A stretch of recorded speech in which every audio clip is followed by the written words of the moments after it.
Has Seiko already released their best watch of 2024? You know, they might have. Let's get into it! Yes, and welcome to the Mad Watch Collector Show. Today is all about Seiko, yeah. And what do you know, they put another GMT movement in a watch. And we are talking about two new references that have just been released. The SSK 023, the Deploy, and the SSK 025, the Deception. Well, me being more of a fan of the Deploy, I was lucky enough to grab one of these babies thanks to Rob at Seiko who sent one in. Do have to send it back though, rather sad. Just like the GMT movement that is in the 5KXs, the same movement has been plonked into their military Seiko 5 range, and I think they've nailed this one. On paper, this watch is a perfect size for most wrists, and this watch has the potential of being probably one of their best watch releases of the year. Already? Does remind me of another watch though, you know, I just can't put my head on it. Oh yeah, that one. There's no getting around that, is there? Seiko have probably made their version of a budget Explorer 2. But let's see if the £410 price tag is worth you paying. Are you Seiko 5 GMT ready? Let's go. And ladies and gentlemen, here is the SSK 023. And I gotta say, it is a very handsome beast. Really do love that stainless steel bezel. For brushed steel, it really does glimmer in the light. Already, I much prefer this one to the 5KX GMT. You can see that it does resemble those good old SNKs that are sadly now discontinued. But moving this watch around, it is very nice. And I have to say, I know it's Hardlex crystal, but it looks like a domed one. They went to town on the Hardlex, didn't they? Seiko are so good at balance and design on a dial. This watch looks lovely, and I can't wait to get stuck into it. Shame about the date window. Quick spec check! So we've got a 39.4mm case. It's 13.5mm thick. That is rather on the thick side. Damn you, exhibition case back! It's just under 48mm lug to lug, and a very strapaholic 20mm lug width. So very decent measurements apart from the thickness. If you are going to buy this watch to put on NATO straps, it may look quite high up on the wrist. However, how many Seiko watches have this bracelet? I think this is pretty exclusive to this watch. Keep it on it for as long as you can. As I said, we have a Hardlex domed crystal protecting the dial, as well as an exhibition case back with Hardlex there as well. This is definitely my kind of watch, I have to admit. It just looks like a tool, and it cements that with those beautiful drilled lugs. Love the crown, it's not signed. What else is new? Exactly. This watch has got a great look and feel to it, and you could argue it does look more expensive than it actually is. And the fact that it's not in an SKX case, that's a win-win. The bezel is fixed, very reminiscent to the Explorer 2, and it's got to be said to a watch I used to own, the Grand Seiko SBGN 003, the 9F Quartz GMT, although this one is much toolier. The bracelet, well, it does remind me of my latest acquisition, the SPB 411 Navigator Timer. We do have solid end links, but they are hollow links. Feels a little bit light. Push pins to keep the links together, and unfortunately, you know, under £500, you're gonna get a pressed clasp. However, the look is great. Doesn't 100% match the tooliness of the dial and the case. Also, the bracelet doesn't look like it has any taper to it. But as a thing, as a product, you don't see many of these in the wild. Maybe we will from now on.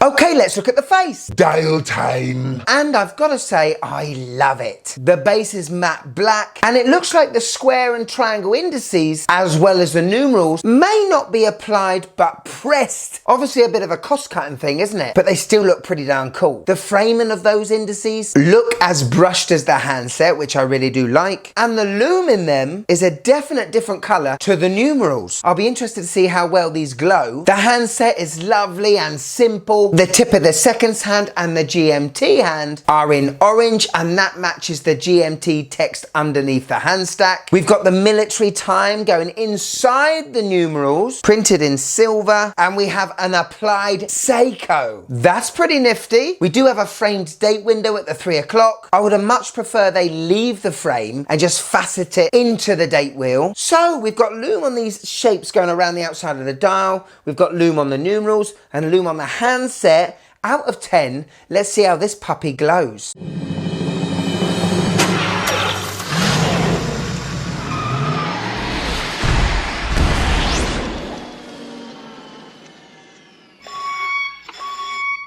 Not too bad! I was interested to see how good the lume on the numerals were compared to those shapes. And as usual, Seiko's Lumibrite technology does not disappoint.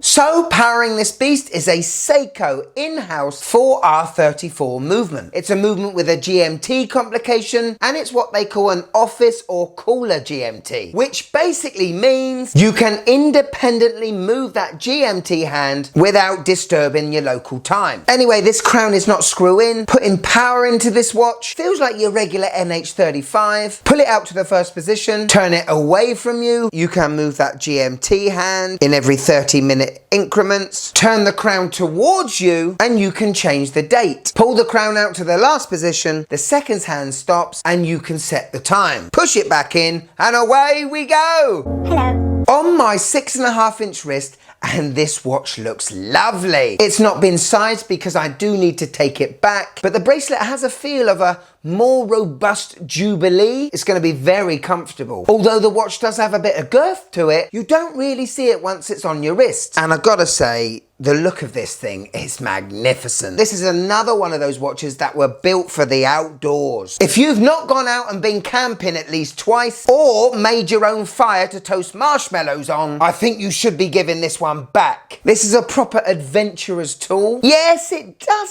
semi-resemble an Explorer 2. There's no getting away from that. This is a Seiko 5, and it looks more of a Seiko 5 than an Explorer 2. And I love it.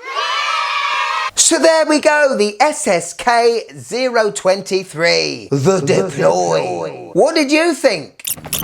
Positives. Okay, let's go outside in. The bracelet I really did like. Feels like it will be very comfortable. I love the case, the drilled lugs, the bezel is awesome. The dial is almost perfection for me. Love the numerals, I think they're perfect size, and I can definitely see myself owning this. Price, £410. Well, I think if you was to leave it a year and a half, remember these aren't limited editions, I think it'll come down a good 60, 70, 80 pounds. That's when it'll be really hard to say no to it.